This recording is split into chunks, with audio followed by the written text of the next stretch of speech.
बिस्मिल्लाहिर्रहमानिर्रहीम। अस्सलाम वालेकुम नाज़रीन कराम, जब से अफगानिस्तान की वजारत दिफा की जानिब से नए एंटी टैंक गाइडेड मिसाइल को फ़ाल करने का ऐलान किया गया है, तब से अफगान मीडिया में एक ऐसा शोर बरपा है जो थमने में ही नहीं आ रहा है। और तो और पाकिस्तानी मीडिया में भी इसे अब तक ऐसे रिपोर्ट किया जा रहा है जैसे अफगानिस्तान की तालिबान हुकूमत ने कोई बहुत बड़ा जलजला बर्पा कर दिया है और इन मिसाइलों की वजह से पाकिस्तान की सलामती खतरे में पड़ गई है। लेकिन हकीकत क्या है वो हम आपको बताते हैं। इब्तिदाई खबरों में बताया गया कि अफगानिस्तान ने जदीद तरीन मैलान कॉनकोर्सी गाइडेड मिसाइल को फ़ाल कर दिया है, जो निचली परवास करने वाले हेलीकॉप्टर्स, बहरी जहाज़ों और टैंकों को निशाना बनाता है। पहली बात तो ये कि कॉनकोर्सी नामी मिसाइल का दुनिया में वजूद ही नहीं है और अफगान वजारत दिफा की जानिब से जारी करदा तस्वीर या वीडियोज़ में तालिबान फौजियों के पास जो मिसाइल नज़र आ रहा है उसका नाम 9M113 कॉनकोर्स है और ये रूसी साख्ता सेकंड जनरेशन का एंटी टैंक मिसाइल है जो 70 की दहाई में बनाया गया है। लिहाजा जदीद तरीन तो इसे किसी भी लिहाज से नहीं कहा जा सकता। दूसरी बात ये कि ये सिर्फ टैंकों और बख्तरबंद गाड़ियों की तबाही के लिए डिज़ाइन किया गया है। लिहाजा बहरी जहाज़ों और हेलीकॉप्टर्स पर दागे जाने की दास्तान तराश कर खामखा से ख़तरनाक तरीन करार देने की कोशिश की गई है। जबकि मैलान एक अलग टैंक शिकन मिसाइल है जो फ्रांस और जर्मनी का मुश्तरका तौर पर तैयार करता है। इन दोनों मिसाइलों को मिलाकर मैलान कॉनकोर्सी का नाम दिया गया है जो दुरुस्त नहीं है, लेकिन मीडिया में बयान की गई खबरों से कतई नज़र ये एक हकीकत है कि अफगानिस्तान के पास ये दोनों टैंक शिकन मिसाइल मौजूद हैं। आइए देखते हैं कि ये एंटी टैंक गाइडेड मिसाइल कितने मुहलिक हैं, ये अफगानिस्तान की तालिबान हुकूमत के पास कैसे आए और पाकिस्तान को क्या नुकसान पहुंचा सकते हैं। सबसे पहले 9M113 कॉनकोर्स ATGM का जिक्र करते हैं। 9M113 कॉनकोर्स, जिसका नेटो नाम स्पेंट्रल 85 है, एक wire guided anti tank missile है जो सोवियत यूनियन दौर में मंजर-ए-आम पर आया। 1974 से रूसी अफवाज की सर्विस में मौजूद इस टैंक शिकन मिसाइल का तरक्की याफ्ता वर्जन 9M113M है और अब तो इसका रिमोट कंट्रोल से चलाया जाने वाला वर्जन भी सामने आ चुका है। सेकेंड जनरेशन के anti tank guided missile concourse को 9P135 लॉन्चर से फायर किया जाता है।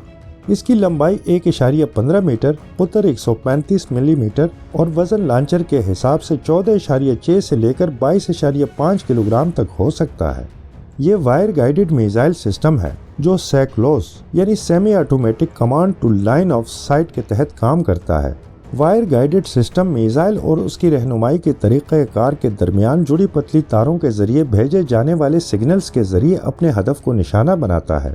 ये मुतहर्रिक एंटी टैंक सिस्टम है जिसे किसी भी जगह साथ लेकर जाया जा सकता है और यह न सिर्फ जमीन पर नस्ब लॉन्चर बल्कि आर्मर्ड गाड़ियों से भी फायर किया जा सकता है। 70 मीटर से लेकर 4 किलोमीटर तक ऑपरेशनल रेंज के हामिल कॉनकोर्स मिसाइल का warhead 2.7 kilogram high explosive anti tank, जिसे हीट कहते हैं, पर मुश्तमिल होता है और ये 600 mm के मजबूत से मजबूत आर्मर को चीर कर रख देता है। ये मिसाइल 208 मीटर फी सेकंड की रफ्तार से मार करता है।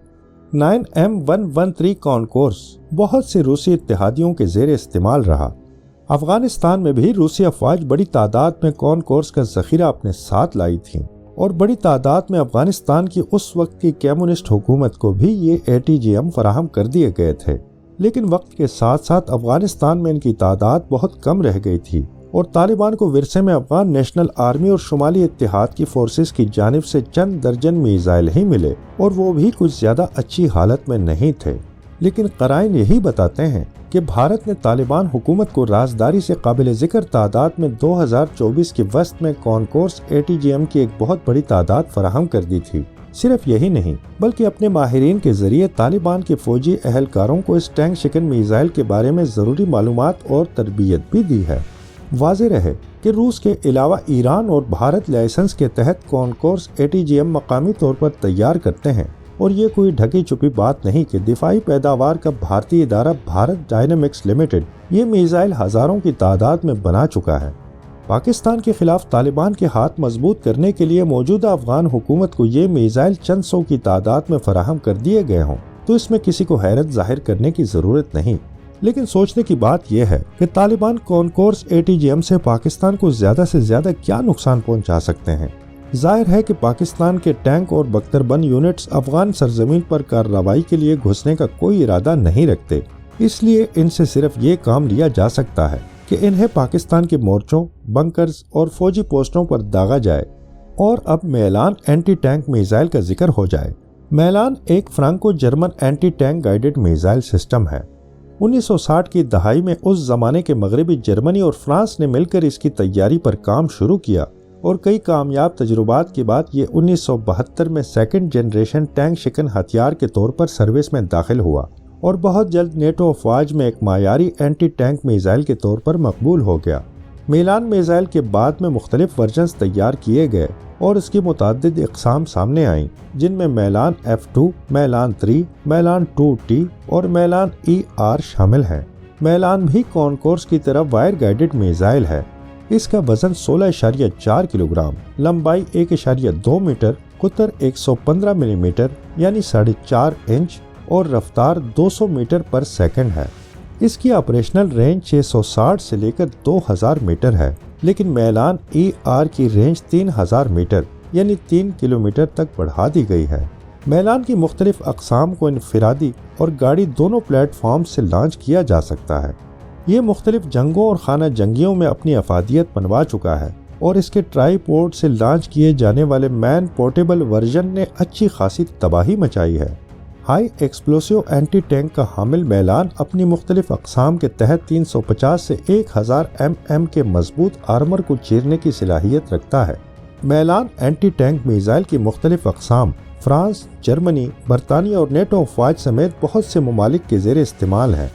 1980 کی دہائی میں روسی افواج کی افغانستان میں موجودگی کے دوران امریکہ نے جہاں اس وقت کے افغان مجاہدین کو ہیلی کاپٹرز اور طیارے گرانے کے لیے مشہور زمانہ اسٹنگر میزائل دیے تھے، وہاں روسی ٹینکوں اور بختربند گاڑیوں کو نشانہ بنانے کے لیے بڑی تعداد میں میلان ATGM بھی اپنے مغربی اتحادیوں سے خرید کر فراہم کیے تھے، اور ان میزائلوں نے سوویت یونین کی بختربند قوت کو اچھا خاصا نقصان پہنچایا تھا۔ لیکن اس کا ایک بڑا حصہ افغانستان تب پہنچا جب امریکہ اور نیٹو نے طالبان کی حکومت کا خاتمہ کر کے افغان سرزمین پر طویل عرصے تک اپنی افواج رکھنے کا فیصلہ کیا۔ امریکی اور نیٹو افواج کے انخلاء اور پنجشیر کے سقوط کے بعد لگ بھگ 150 کے قریب میلان ATGM طالبان کے قبضے میں آئے۔ تو یہ افغان طالبان کے وہ اینٹی ٹینک گائیڈڈ میزائل ہیں جنہیں بڑھا چڑھا کر پیش کیا جا رہا ہے۔ یہ گوریلا جنگ یا میدان میں موجود دشمن کے ٹینک اور بختربند گاڑیوں کے خلاف 2 سے 4 کلومیٹر کے دائرے میں تو مؤثر ہیں، لیکن کسی بڑی کارروائی کے لیے موزوں نہیں ہیں۔ یعنی یہ آپ کی سرزمین پر یلغار کرنے والے ٹینکوں کے خلاف تو کارآمد ہیں، لیکن جب حریف ملک کا ارادہ آپ کی سرزمین میں گھسنے کا نہ ہو اور وہ اپنے جیٹ طیاروں، مسلح ڈرونز اور زمین سے زمین پر مار کرنے والے میزائلوں کے ذریعے آپ کی خبر لے رہا ہو، تو بدلے میں آپ کیا کر لیں گے؟ دلچسپ بات یہ ہے کہ ابتدائی طور پر صرف 1 درجن کے لگ بھگ افغان فوجی اہلکاروں کو ان اینٹی ٹینک میزائلوں کے استعمال کی تربیت دی گئی ہے، جبکہ جس پاکستان کو ان سے ڈرانے کی کوشش کی جا رہی ہے اس کی فوج کی ہر انفنٹری ڈویژن میں ہزاروں اہلکار ان میزائلوں کے استعمال کی اہلیت رکھتے ہیں۔